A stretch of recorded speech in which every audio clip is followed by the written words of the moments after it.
Alright, so we're going to do a video on properly sound deadening your doors.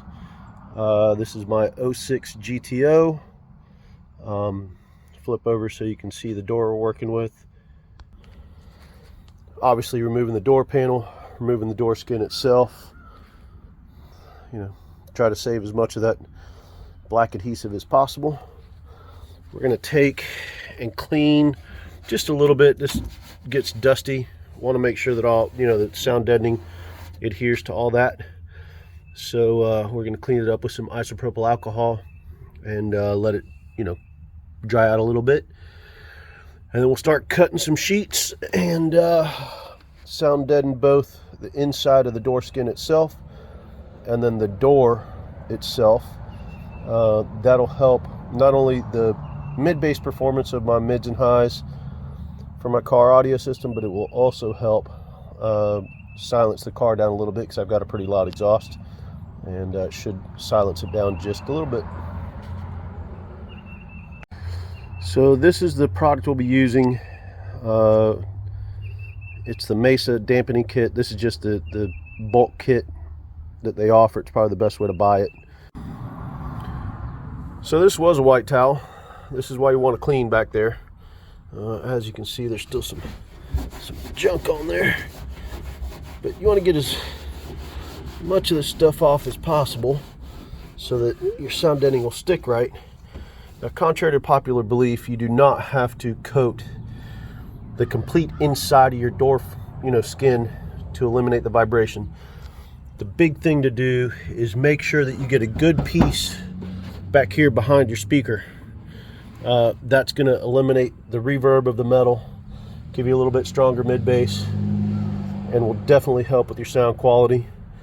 The rest of the areas that you can reach, you can get a good bit of the door, but as long as you get 60-70% of the door, if even that much, basically you can fold the sound deadening in, which I'll show, and get it up to some of these other voids. You can get little pieces in through here, fold them and get them in. Get as much as you can on that outer door skin. It will make a huge difference, but don't waste a whole bunch of time trying to get every inch of the door. And obviously do this with your windows rolled up. So this car gives you a good bit of room to work in. So basically what I'll do is I will take this first opening, slide this. Let me see if I can position the phone. I can actually keep working. You can kind of see. I'll position this in here, slide it all the way up to that beam. Kind of gives me an idea of where to cut. I want to get it as low as possible. So I'm going to fold this piece and see if I can get the whole thing in there, but I seriously doubt it. I'll probably cut, I don't know, a couple inches off of there, off that bottom, and be able to slide it in. And what I'll do is I'll take this piece, the first piece, and I will slide it behind the speaker all the way around there. I'll round the edge. When I cut that edge off, I'll round it to match the door itself. Try to get as far behind that speaker as possible. Alright, so it's kind of difficult to film this, but here's my first cut piece. I cut the rounded edge to get behind the speaker. Cut about 1 inch down off the bottom. I don't like removing the backing just yet because I want to do a test fit. So don't be afraid to fold it up. Get it in there. Give yourself a little test fit. Be careful around the wires. There's the sprocket right there for the door, for the window frame, but we'll work around that. Straighten it all out. Slide it into place. And make sure there's no clearance issues with anything. Nope, that fits good. So we'll go ahead and now peel the backing off of that and stick it down.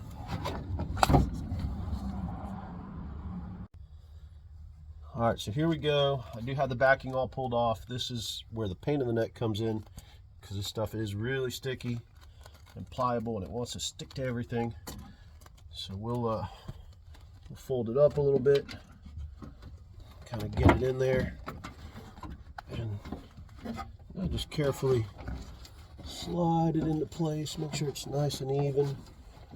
Once I'm happy with the placement, which I'm not happy there, let's take it up a little bit. Slide it over a little further. I'll feel back there and make sure I'm all the way on the edge.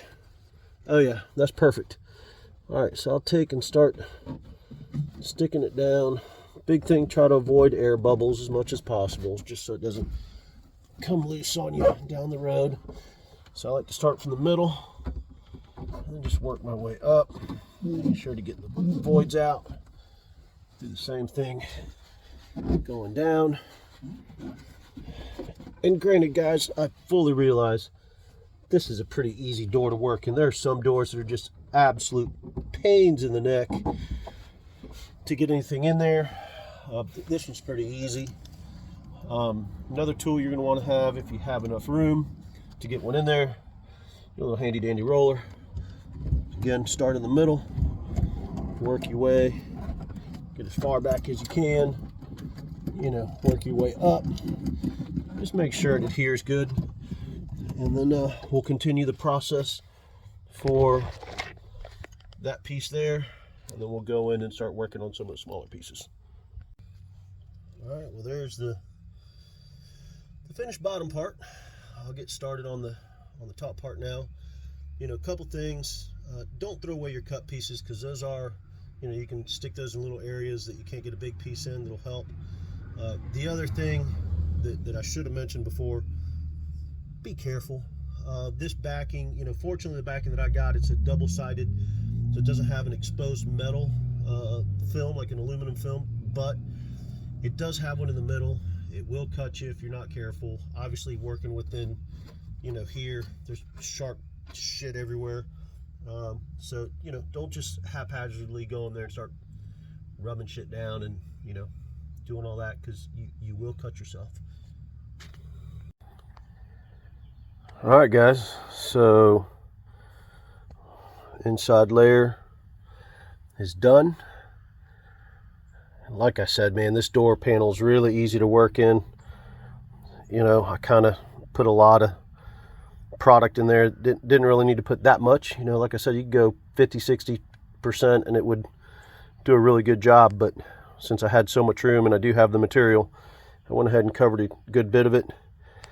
For you guys that are dragging your car, obviously this adds weight, so might not be the thing for you guys to do, but for the street guy that enjoys car audio and wants to get a better sound out of his car, and also wants to dampen some of the vibrations from the exhaust and road stuff, this is a great alternative to the spray stuff that they sell that's messy as hell.